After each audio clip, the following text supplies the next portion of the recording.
just want to talk a little bit more about this information that's coming out about Ukraine, because I think it's increasingly dangerous to oversimplify things and make one side a hero and one side a victim.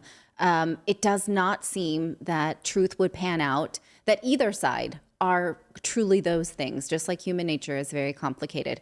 So you may recall last week there was social media running around saying that the United States had offered to evacuate Russian President Zelensky. And in his response, he said, "No, thank you. I need ammo, not a ride." Well, when looking for the source of this quote, it seems that no one can actually verify it. The quote is being attributed to an anonymous U.S. source, and there has been no actual date or event attributed to the quote, which makes some people think, now, sure, he may have said it. He seems to be desperately taking media interviews, telling the world what is going on and what he thinks his country needs. We can verify those because he's there, right? He's out there on social media a lot. He's speaking to the media. He's speaking to senators. He's having plenty of Zoom calls. The internet apparently works just fine at this point.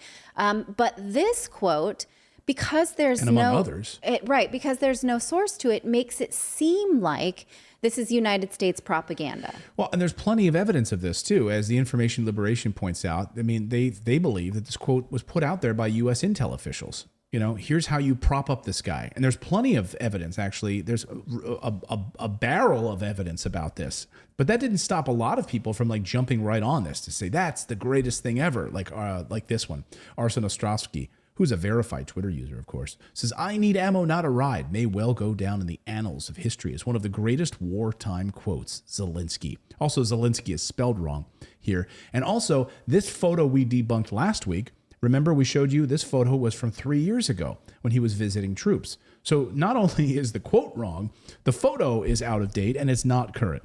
In addition, here's more. Here's more U.S. excitement about this. And remember the Russian warship story? Yes. Which, of course, was the Snake Island story. Well, that ended up falling apart last week, ended up being fake. The 13 soldiers who, hey, who are you? You're a Russian warship? Off the coast of Snake Island, we're 13 soldiers here from the Ukraine. Well, go F yourself.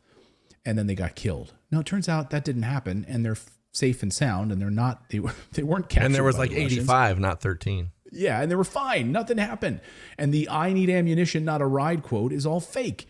And Jim Scoyoto says, these are quite rallying cries to fight an invading army. Of course, that's where these things come from. But the list goes on. Snake Island was a hoax. The ghost of Kiev was a hoax. The first claims that Russians attacked the Chernobyl nuclear power plant, as we pointed out here on this show, and were trying to trigger a nuclear meltdown, was a hoax. And the second claim of a nuclear power plant attack was also a hoax and was leaking radiation. Zelensky lied about that. The claim that Russia attacked a Holocaust memorial, also a hoax. And "I need ammo, not a ride" was propaganda put out by U.S. intelligence sources. It makes sense, right? I mean, so far, the only name for this, the only evidence for this line is an unnamed U.S. official. Yeah. Mysterious. It's funny, too, that the U.S. ran with this story, right? The U.S., the AP, the Associated Press, here was the first time it appeared, was in an Associated Press article on February 26th, right? Live updates. Zelensky declines U.S. offer to evacuate. This was an AP story that printed this initially. So I guess, what we're saying is that, again, it's dangerous at this point to just choose black hats and white hats. And it's interesting to see, yes, again, there are a lot of heroic stories about Ukrainians defending their nation, but are we getting the full picture? And is it an oversimplified picture? And it's one of those things, again, where it's kind of like facing clear evidence of peril. We cannot wait for the final proof, the smoking gun that could come in the form of a mushroom cloud. Somebody came up with that phrase and was like, this is really going to get people behind this war. And they're trying to paint Zelensky as this hero figure, like a John Wayne type Patton kind of guy, and just make him really tough against this threat. But it's like, this is propaganda 101. Well, and the beauty of this and the way that this works is this stuff gets floated out there, and that's what people hear. They're not going to hear. Remember, like, what is this saying, right? A lie goes all the way around the world before truth has a chance to put on its pants, right? Yeah. And so most Americans they're gonna read this on Facebook. They're gonna say to their friends, "Oh my God, you see the Zelensky guy? That's the hero we need. He said, I don't need a ride. I don't need a ride. I need ammunition." Right? Yeah. They're not going to hear that it was debunked. They're not watching our show. They're not going to see that it was debunked. The media is not going to talk about it because they have egg on their face.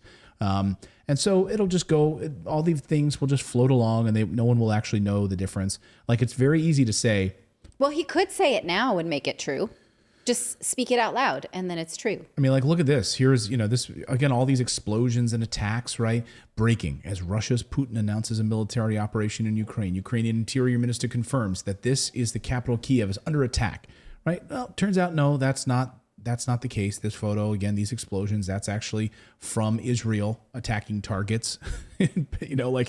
Like these photos, like a lot of the stuff is just reused, regurgitated garbage that the media is putting out there, and Americans and other people are just going to go along with it because they're not going to challenge it, they're not going to look into it, they're not going to look into the veracity of this stuff. Well, and the media knows that. Like you'll never go and you don't get notified when they go into an article and it's like, update, this was proven false. Like they'll go Right. update it like months later, change the title or something. But who goes back and checks that? No one. If you like this content, be sure to subscribe to the channel. Also, we have a membership program. For the price of a cup of coffee once a month, you can support independent journalism just by going to morninginvest.com/join. You get access to exclusive videos, plus the ability to join and chat with us live. We really appreciate your subscription, and you are supporting independent journalism.